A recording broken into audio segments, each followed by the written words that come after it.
اللہ اللہ اللہ۔ حضرت امام شافعی رحمۃ اللہ تعالی علیہ کی عمر شریف 6 برس کی تھی کہ آپ مدرسے جایا کرتے تھے۔ آپ رحمۃ اللہ تعالی علیہ کی والدہ ماجدہ اولاد بنی ہاشم میں سے تھی اور بڑی عابدہ زاہدہ تھی۔ لوگ اپنی امانتیں ان کے پاس رکھ جایا کرتے تھے۔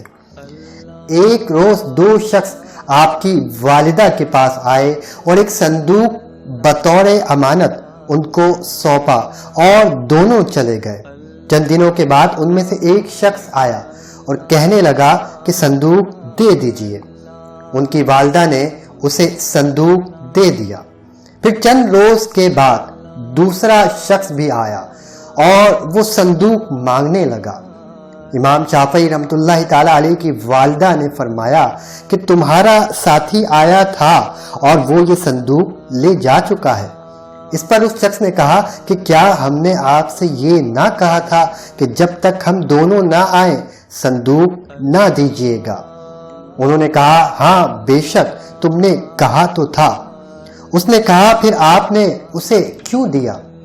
حضرت امام شافعی رحمۃ اللہ تعالی علیہ کی والدہ بہت پریشان ہو گئی اور سوچنے لگی کہ اب کیا کیا جائے۔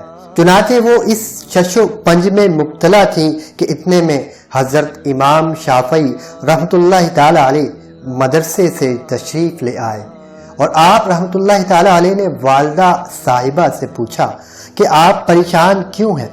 تو انہوں نے سارا قصہ اپنے بیٹے امام شافعی رحمۃ اللہ تعالی علیہ کو سنا دیا۔ حضرت امام شافعی رحمۃ اللہ تعالی علیہ نے فرمایا کہ کچھ پرواہ نہیں ہے، یہ بتائیے کہ وہ دعویٰ کرنے والا کہاں ہے تاکہ میں اس کا جواب دوں۔ دعویٰ کرنے والا گھر کے پاس ہی موجود تھا۔ وہ بولا کہ میں ہوں۔ امام شافعی رحمۃ اللہ تعالی علیہ نے اس شخص سے فرمایا کہ تمہارا صندوق موجود ہے، لہٰذا تم اپنے ساتھی کو بلا لاؤ تاکہ صندوق تم دونوں کے حوالے کیا جائے۔ یہ سننا تھا کہ وہ شخص حیران اور لاجواب ہو گیا اور بالآخر واپس چلے گیا، کیونکہ اس نے یہ بات کہی تھی کہ صندوق جب ہم دونوں آئے تب ہمیں دیجیے گا۔ چنانچہ اسی کے اعتراض کو اسی پر امام شافعی نے لوٹا دیا اور وہ بالآخر واپس چلا گیا۔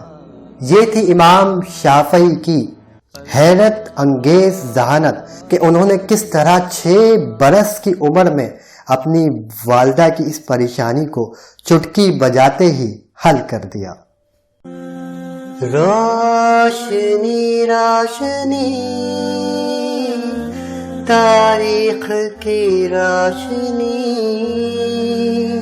روشنی روشنی تاریخ کی روشنی، تاریخ کی روشنی۔